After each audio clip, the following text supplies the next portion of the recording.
नमस्कार। आज हम एक ऐसे विषय की तह तक जा रहे हैं जो सच कहूं तो सदियों से इंसानों को लुभाता रहा है, ज्योतिष। क्या वाकई आसमान में चमकते सितारे और घूमते ग्रह हमारी किस्मत, हमारी शख्सियत पर असर डालते हैं? ये सवाल है।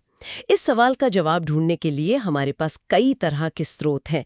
कुछ वैज्ञानिक शोध पत्र हैं, जैसे इंडियाना यूनिवर्सिटी का एक मशहूर अध्ययन है, और दूसरा जो राशियों और व्यक्तित्व के लक्षणों के बीच के रिश्ते को देखता है। फिर विकिपीडिया के लेख हैं जो ज्योतिष और विज्ञान के बीच के तनाव और बार्नम इफेक्ट जैसी दिलचस्प मनोवैज्ञानिक चीजों पर रोशनी डालते हैं। इसके अलावा मनोविज्ञान के लेख कुछ जाने माने यूट्यूब चैनलों जैसे ध्रुव राठी, नील डिग्रास टाइसन और ह्यूमन विद साइंस के वीडियो ट्रांसक्रिप्ट भी हमने देखे हैं। और हाँ, एक पूर्व ज्योतिषी का रेडिट पर साझा किया गया अपना अनुभव भी है जो अंदर की कहानी बताता है। साथ ही मुंबई में एक सॉफ्टवेयर इंजीनियर के साथ हुए धोखे की खबर और ज्योतिष पर सवाल उठाने वाली संस्थाओं की जानकारी भी शामिल है। तो आज हम इन सभी स्रोतों को मिलाकर ये समझने की कोशिश करेंगे कि ज्योतिष के दावे क्या हैं, विज्ञान की कसौटी पर ये कितने खरे उतरते हैं, लोग इन पे इतना यकीन क्यों करते हैं, और खासतौर पर भारत जैसे देश में इसकी जड़ें इतनी गहरी क्यों हैं। मतलब वैज्ञानिक शक के बावजूद ये इतना लोकप्रिय क्यों बना हुआ है। तो चलिए शुरू करते हैं बिल्कुल बेसिक सवाल से। ज्योतिष का असल दावा है क्या? देखिए, इसका मूल दावा यह है कि किसी इंसान के जन्म के वक्त ग्रहों और तारों की जो स्थिति आसमान में होती है वो उसकी शख्सियत, उसके मिजाज और यहाँ तक कि उसकी ज़िंदगी में होने वाली घटनाओं को तय करती है, या कम से कम उन पर गहरा असर डालती है, ऐसा ज्योतिष मानता है। अच्छा। और दिलचस्प बात यह है कि इतिहास में एक वक्त था जब ज्योतिष और खगोल विज्ञान मतलब एस्ट्रोनॉमी वो एक ही सिक्के के दो पहलू माने जाते थे। हाँ, सुना है मैंने। इसकी शुरुआत बेबीलोन सभ्यता से हुई। टॉलेमी जैसे पुराने विद्वानों ने तो ग्रहों की चाल की गणना को और सटीक बनाने की कोशिश की ताकि ज्योतिष की भविष्यवाणियां बेहतर हो सकें। लेकिन फिर जैसे जैसे विज्ञान ने तरक्की की, खासकर कोपरनिकस, गैलीलियो और न्यूटन जैसे वैज्ञानिकों के काम के बाद, तो ये दोनों रास्ते बिल्कुल अलग हो गए। अच्छा। जहां तक भारत का सवाल है, माना जाता है कि बेबीलोन की ये धारणाएं ग्रीस और फारस के जरिए यहां पहुंची। ह्यूमन विद साइंस की वीडियो में ये बात उठाई गई है कि वेदों में इन 12 राशियों का जिक्र नहीं मिलता, लेकिन रामायण में मिलता है। ओह अच्छा, ये तो इंटरेस्टिंग है। हाँ, इससे अंदाजा लगता है कि शायद ये बाद का प्रभाव है जो हमारी संस्कृति में रच बस गया। अच्छा, तो ये तो हुई इतिहास और दावों की बात। अब आते हैं मुद्दे पर। जब इन दावों को विज्ञान की कसौटी पर परखा गया तो नतीजा क्या निकला? क्या ज्योतिष वैज्ञानिक जांच में खरा उतरा? इंडियाना यूनिवर्सिटी का 1990 का मैग्रो और मैकफॉल अध्ययन इस मामले में काफी आंखें खोलने वाला लगता है। हाँ। इसमें उन्होंने 6 जाने माने ज्योतिषियों को एक काम दिया।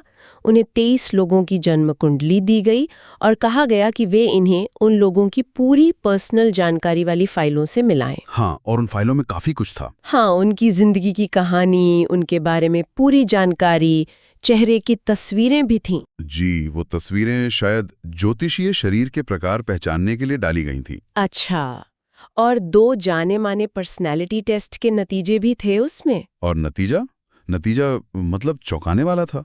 ज्योतिषियों का प्रदर्शन किसी भी लिहाज से तुक्केबाजी से बेहतर नहीं था। सच में? हाँ, सबसे कामयाब ज्योतिषी भी 23 में से सिर्फ 3 ही सही मिलान कर पाया, और ये उतना ही था जितना एक ऐसे व्यक्ति ने किया जिसे ज्योतिष का कोई ज्ञान नहीं था और उसने सिर्फ अंदाजे लगाए थे। अरे बाप रे, सिर्फ 3?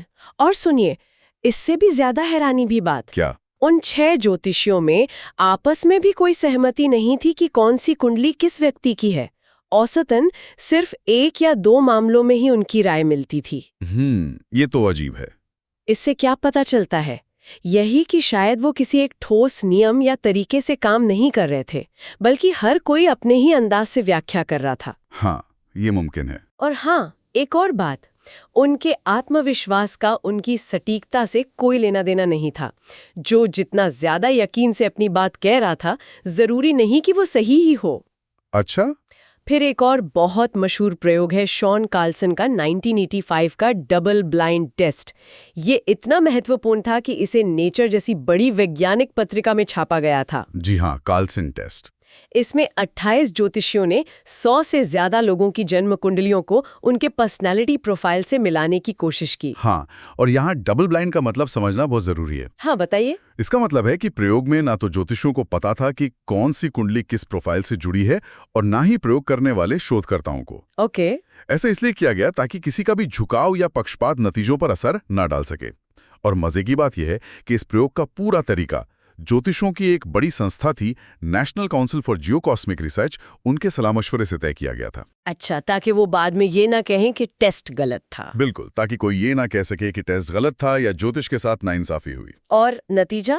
लेकिन नतीजा फिर हुई ढाक के 3 पात। ज्योतिषियों की भविष्यवाणियां या मिलान किस्मत या संयोग से ज्यादा कामयाब नहीं हुए।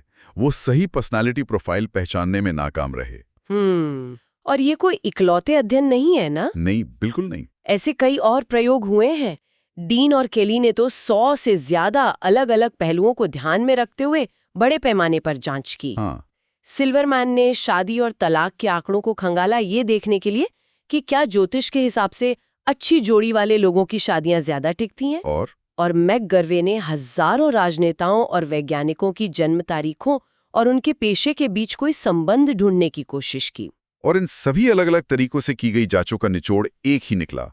ज्योतिष के दावों के पक्ष में कोई ठोस आंकड़ों पर आधारित सबूत नहीं मिला। कोई सबूत नहीं। हाँ, चाहे शादी की बात हो, व्यक्तित्व की या करियर चुनने की, राशियों का कोई ऐसा असर दिखाई नहीं दिया जिससे भविष्यवाणी की जा सके। तो यहाँ एक बड़ा सवाल खड़ा होता है, अगर विज्ञान बार बार ज्योतिष के दावों को गलत साबित कर रहा है, तो फिर इतने सारे लोग, खासकर भारत जैसे देश में, इस पर इतना गहरा यकीन क्यों करते हैं?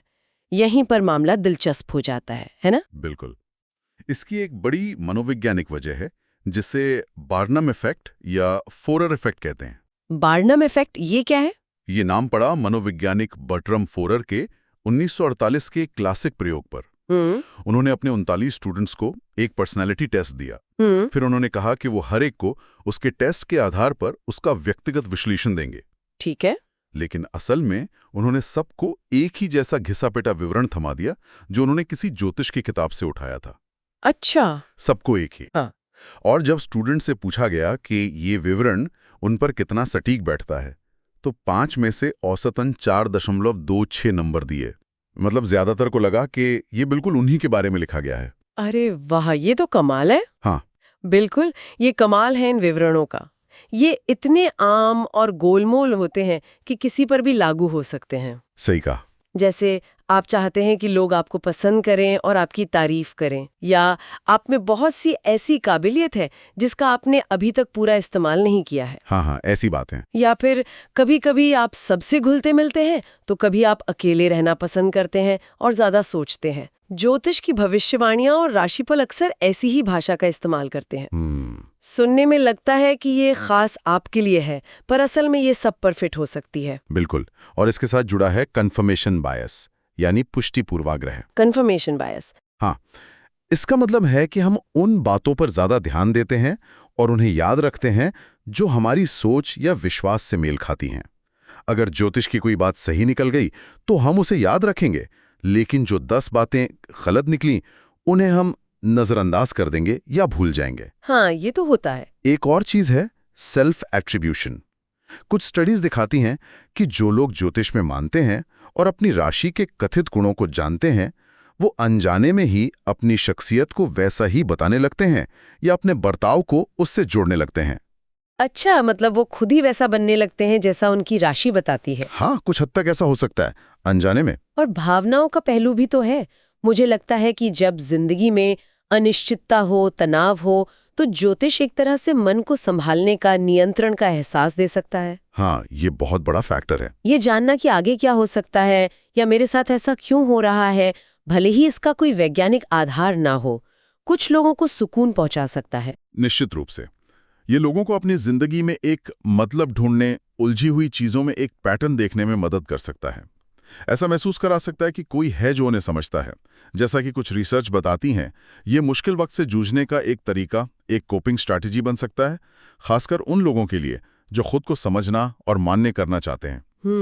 अब भारत की बात करें तो यहाँ ज्योतिष सिर्फ व्यक्तिगत विश्वास नहीं है, ये तो हमारी संस्कृति, हमारे समाज में रचा बसा है। बिल्कुल। शादी के लिए कुंडली मिलान करवाना, कोई नया काम शुरू करने या घर खरीदने के लिए शुभ मुहूर्त निकलवाना, करियर के लिए सलाह लेना, ये सब बहुत आम है। हाँ, ये जिसे समाजशास्त्री कल्चरल मीडिएशन या सांस्कृतिक जुड़ाव कहते हैं, उसका एक बहुत मजबूत उदाहरण है। अच्छा। यानी समाज के रीति रिवाज, मान्यताएं और परंपराएं मिलकर लोगों के व्यक्तिगत विश्वासों को बनाती भी हैं और उन्हें मजबूत भी करती हैं। भारत में जहाँ ज्योतिष रोजमर्रा की जिंदगी का हिस्सा है, ये पीढ़ी दर पीढ़ी चलता रहता है और इसे सामाजिक स्वीकृति मिली हुई है। हमने ध्रुव राठी के वीडियो में देखा था ना कैसे टीवी चैनलों पर ज्योतिषी पूरे आत्मविश्वास से क्रिकेट वर्ल्ड कप सेमीफाइनल का नतीजा बता रहे थे। हाँ, भारत बनाम इंग्लैंड मैच का। हाँ, 100% भारत की जीत का दावा कर रहे थे, लेकिन हुआ बिल्कुल उल्टा।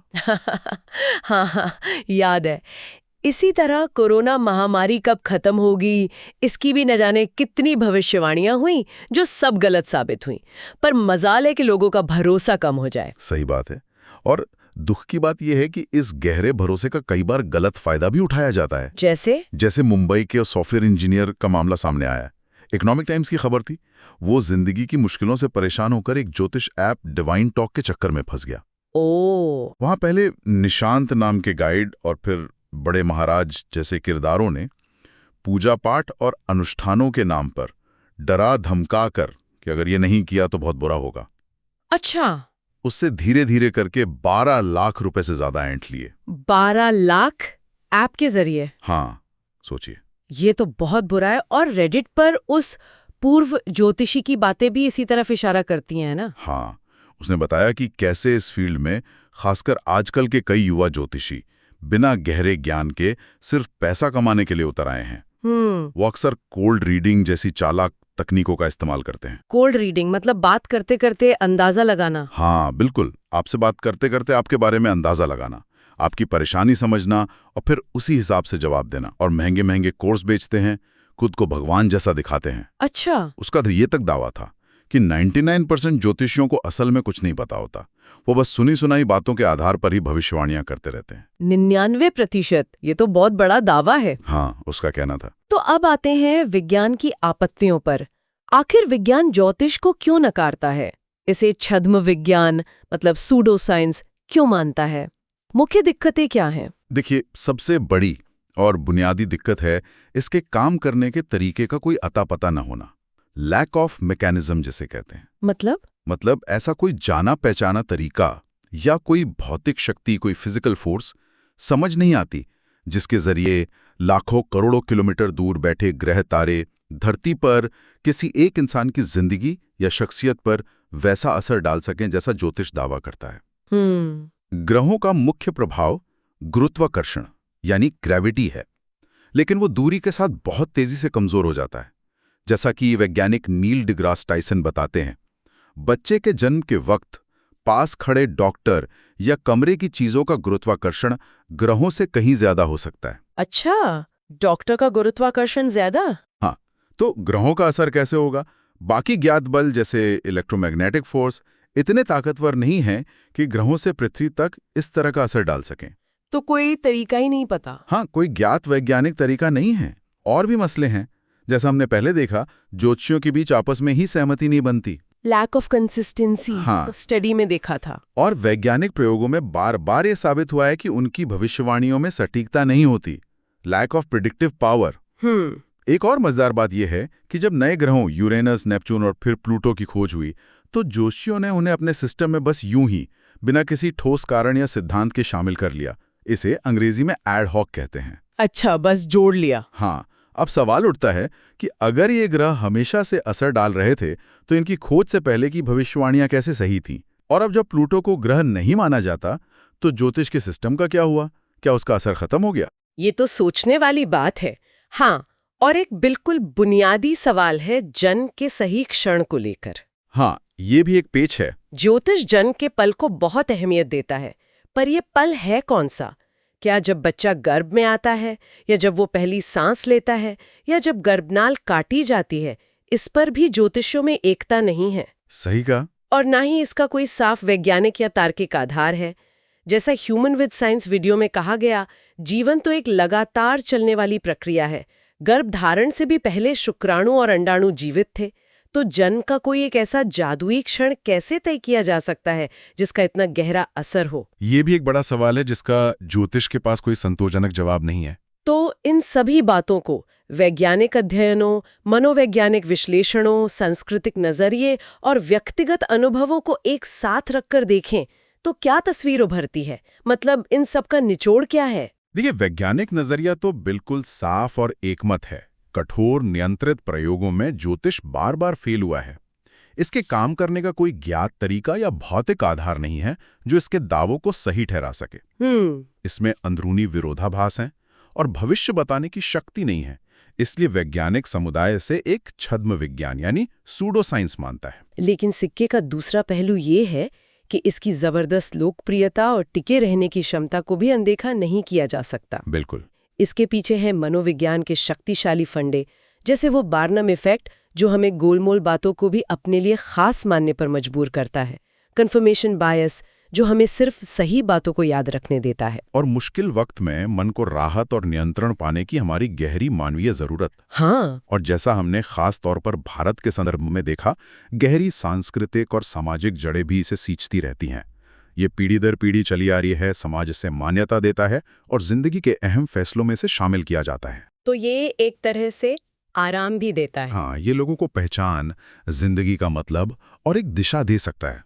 लेकिन साथ ही, जैसा कि मुंबई वाले केस और पूर्व ज्योतिषी की बातों से जाहिर है, ये धोखाधड़ी, पैसे की लूट और सही गलत सोचने की क्षमता को कमजोर करने का जरिया भी बन सकता है।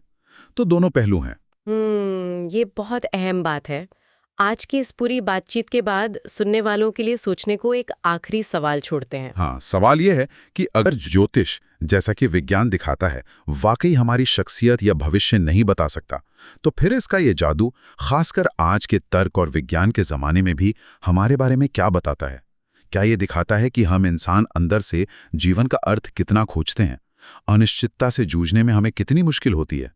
और शायद ये उन कहानियों और विश्वासों की ताकत दिखाता है जिन्हें हम मानना चुनते हैं, भले ही उनके पीछे कोई ठोस सबूत या वैज्ञानिक आधार ना हो।